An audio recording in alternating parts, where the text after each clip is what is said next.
Now I've got the LX series fan with me today. Corsair sent some of these over for me to take a look at. I've got the 120 millimeter version in both black and white, but it does also come in a 140 millimeter version. But now, as of right now, there are 3 series of fans available for iCUE Link. There's the QX series, which look really good, and that was the original fan released for the iCUE Link ecosystem. The RX fans, which don't look quite as great, but kind of have some better performance. Now, just recently looked at those and did a video on those fans. And then, of course, we come to the LX series of fans, which we're going to take a look at today. But let's get right into the LX series of fans. Now, this fan comes with 18 RGB LEDs across 2 light loops. Now, this fan is kind of a direct replacement for the LL120 fan, which had 16 LEDs and was not iCUE Link compatible, of course.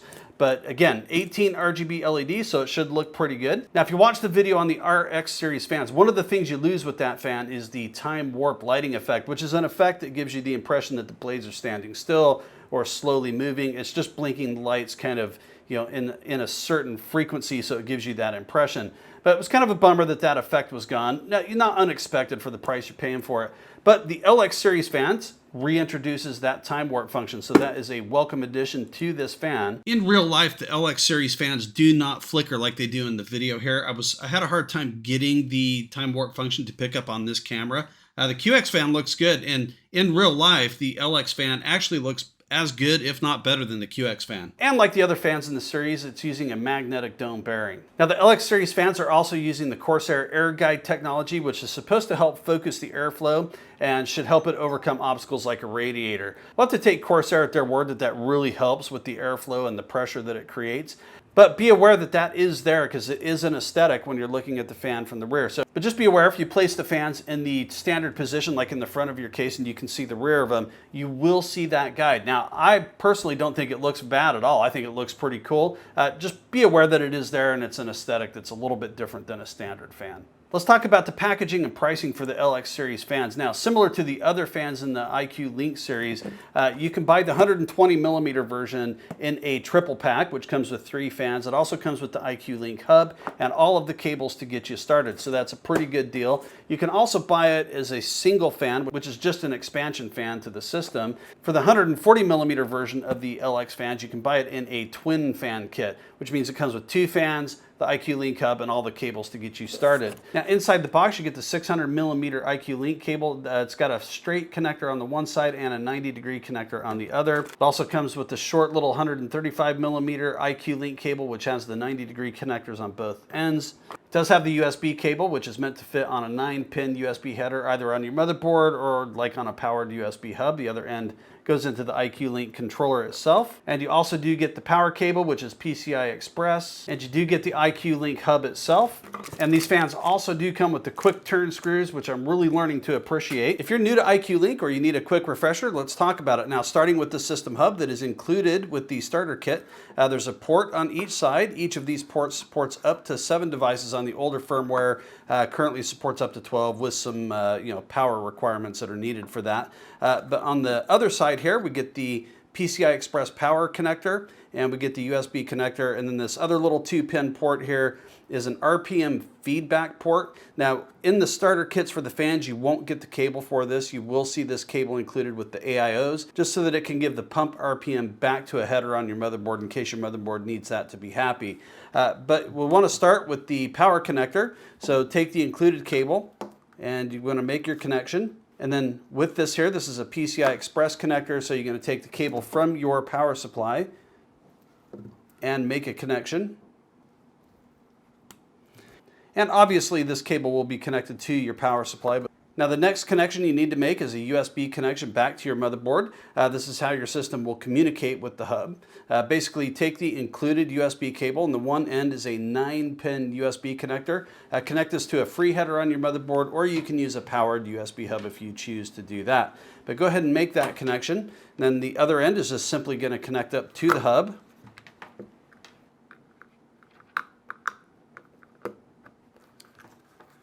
Once you have that made, you can start connecting fans up. Now, there are 2 cables included with the starter kit. The longer cable, 600 millimeters, and then you do have the shorter one, 135 millimeters. I think the majority of you are going to be starting with the larger cable, but it doesn't matter. Now, these cables are interchangeable. It does not matter which port you use. It does not matter which end you use, and it doesn't matter which side you connect it to. So basically you can connect it that way, but if you need to turn it around to match whatever your case dimensions are, you can flip the cable around and connect it that way. Either is fine. You can use the straight end. Doesn't matter, works the same way. Just install this in your case in the position that makes the most sense, and then start working out your loop from there of how you're going to connect all your fans. But basically make that first connection.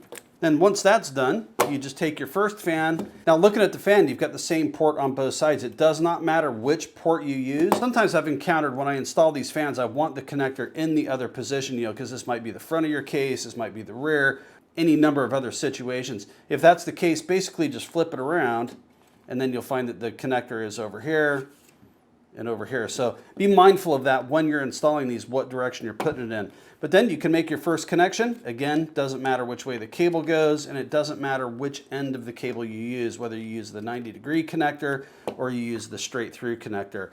Now, there are different cables out there. Some of them have the straight through connector on both sides. Some have 90-degree connectors on both sides. And a bunch of the cables are just like this, where one connector is on each side. And they all come in different lengths. So you'll just kind of have to pick and choose what you need. You may have to get online and purchase some additional custom cables. But once you have your first fan connected, then you can just start connecting additional fans. Now, obviously, you may connect all of these first, and then mount them in your case, and then make the cable connection. There's no right or wrong order. Just do it all with the power off on your case. Just line up your next fan and make sure that these two connectors are right next to each other, and then take this connector piece, and it doesn't matter which side you slot it into. And then in this other position here, just put one of these locking lugs, for lack of a better term. This doesn't really do anything, but just helps keep the fans aligned. So get those two pieces inserted there. But once you have those two pieces connected, then you can just go ahead and connect the two up. Now these fans do have a little bit of a magnetic pull to each other, but that is there to kind of help keep it together. But you can continue this process, put the connector piece in, put a locking lug, and then connect your next fan. And again, with iCUE Link, it doesn't matter which ones you use. You can mix and match all of the different iCUE Link fan types, but you can just continue this on, and instead of using the little connector pieces, you can choose to just use an additional cable. And then you could mount this up to your next fan over here, and then you can just kind of continue this process, and we'll just mount a connector piece there, and another little locking hub, and then you could connect another fan there. But just to recap, you have your iCUE Link hub, which is making a power connection to a PCI cable on your power supply. You've got your USB cable connected back to a motherboard header. But then we have our first cable, and it comes over here to our first fan. Then from there, we've just daisy chained these fans using the connector pieces, and then using another cable connection, we've got these two fans here. Now, this setup is going to vary just depending on your case. It doesn't really matter. You can connect this up in all sorts of ways. You can use the other port here if you need to go in different directions with different distances and things like that. You could use more than one hub if you need to. They do make some splitter cables and some other things on there. The beauty of this is all very simplified. It's just a single cable connecting all of these together. It looks really good in the case, and this is all you have to cable manage is this here. So a very cool system. But once you have this all set up physically, you can power up your PC and install the latest version of iCUE if you haven't already. iCUE will detect the hub. From there, you can run a wizard, and it will detect all of the devices that you have connected. And from there, you can go through a series of rearranging the fans so that they more closely match like their physical location in the case. It won't always detect it in the order that it is in your case. So sometimes I have to go through and kind of move the fans around in the setup page. But from there, you can go ahead and start setting up all of the cooling profiles for each fan individually, all of the lighting functions for each fan individually, or you can control it all as a complete setup. But overall, this is a fantastic system. It works great. It will greatly reduce the clutter in your case, and I've really enjoyed working with it. The pricing I'm going to give you for these fans is straight from the Corsair website at the time that I'm making this video. That can and probably will change. I do see lots of deals on the Corsair website from time to time, and of course there are other sources other than the Corsair website to get these. I will put some affiliate links in the description below where you can check these out. But shop around for the best prices. You will find that these are often on sale. The current pricing right now for the 120 millimeter fans is $129.99 for the triple pack and $39.99 per fan, which comes out to about 120 bucks if you piece them individually. Now for the 140 millimeter version of the fan, the dual pack is $109.99 and the single fans are $44.99. Now, as far as the pricing goes, you'll want to kind of compare these with the QX and the RX fans. You know, the QX is going to be the top of the tier. This is going to be kind of sitting in the middle, and the RX fans are going to be on the bottom. And of course, the RX version has a non-RGB version of the fan, which is going to be even cheaper. There really are some affordable ways to get involved with the iCUE Link system at this point. Now, obviously, if you're doing any of these fans in the iCUE Link system, they're expensive by any standard. So there are much cheaper options that you can go with out there, depending on what you want. But for getting involved with the iCUE Link system, these are definitely a welcome addition.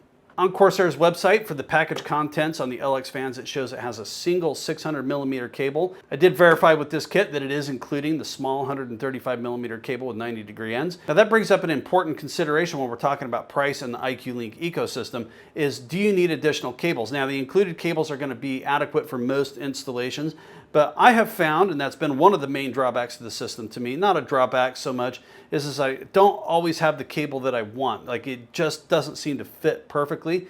So you either need to get on the website and purchase the additional custom cables that you need, or you just got to find other ways to make it work. But those cables are not cheap. You know, they could be upwards of $20 a cable. It depends on what you need. Check the website out for the latest pricing, sizes, and types. You know, because they have the straight through connector or the 90-degree connector, and the 90-degree connectors almost in every case are what I really want.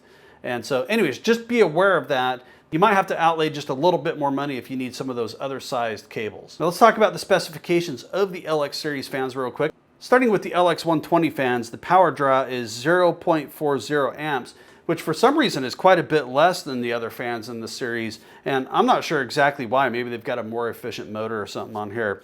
If anybody knows why, let me know. The sound level is rated at 10 to 36 dBA. Pressure is 0.13 to 5.22 millimeters H2O, which is the highest of the series. The airflow is 9.75 to 69.9 CFM, which is just slightly less than the RX fans. The speed is rated at 400 to 2400 RPM. Now it does have a 0 RPM mode. It comes with 18 LEDs, and the LX140 fan has a power draw of 0.45 amps. The sound is the same, 10 to 36 dBA. The pressure is rated at 0.11 to 4.86 millimeters H2O. The pressure of the LX140 is a little bit less than the 120, but the airflow is a bit higher. The airflow being 10.64 to 84.7 CFM. The speed on the LX140 is 350 to 2000 RPM, also with a 0 RPM mode. In a separate video, I'm going to do a comparison of all of the fans in the iCUE Link series, so check that out if you want to see all of these side by side, and we can talk about the specs of all of them. But I think how it currently breaks down in summary is that the LX series fans is kind of in the middle. On the top of the heap, you've got the QX fans, which are the most expensive. Now they're on top because they look the best. They've got all the fancy RGB lightings from both sides. They do a bunch of fancy things. They got the temperature sensor embedded in them, and that kind of puts it on the top. It is on the bottom of the barrel when it comes to actual fan performance and specifications. So it kind of really just depends on what are you going for. But you know, I can appreciate the fact that Corsair has given us some options. For me, I really like the QX fans and the majority of the PCs that I'm building, and those fans are more than adequate in the performance range. Now in the middle of that, you have the RX series fans, which have much better specifications and performance than the QX series fans, but they don't look nearly as good, and they don't have the time warp function, they don't have the temperature sensor, they have much less LEDs than the QX series fans. And I think that kind of puts the LX series in a really good position, is it kind of swaps the specifications with the RX series fans, but it's still really, really good, much better than the QX series. But it puts back some of the aesthetic. Now you don't get the temperature sensor on each fan, and you don't get nearly as many LEDs. It's 32 versus 18, but you do get 18 versus the 8 on the RX series. So I think the LX fan kind of really is going to hit the sweet spot, is you do get the time warp function. Looks really good. Now it's not going to look as good from the back because it doesn't have any LEDs on the back. That's where the QX series shines. Now pricing is going to be an important consideration as well, and this is going to kind of sit between those two fans. Now there is a third fan, it's an RX fan, but it's a non-RGB version, which is even cheaper, so check that one out if you're looking for non-RGB and you just want to get invested and started with the iCUE Link ecosystem. But overall, the LX series fan is a welcome addition to the iCUE Link ecosystem. It just gives us more options, which is always better. It just really kind of depends on what you're looking for. If you want the best looking fans, go the QX. If you want the best performing fans, either the RX series fans if you want to save a little bit of money, or if you're okay with a few more extra bucks for a complete set of fans, check out the LX120 fans. That's a great addition. Now, one suggestion to Corsair is I think it's time for a reverse blade fan. Either give us the option to buy it in a reverse blade or give us a swappable blade. I think that would be a great addition, even if you just release the same fans just with a reverse blade. Now, usually you get a little bit lower specifications on a reverse blade fan, but it's fairly marginal, not by much. Check out the other video for the full comparison of the QX, RX, and LX fans side by side. But I think these look great in the case. Check them out.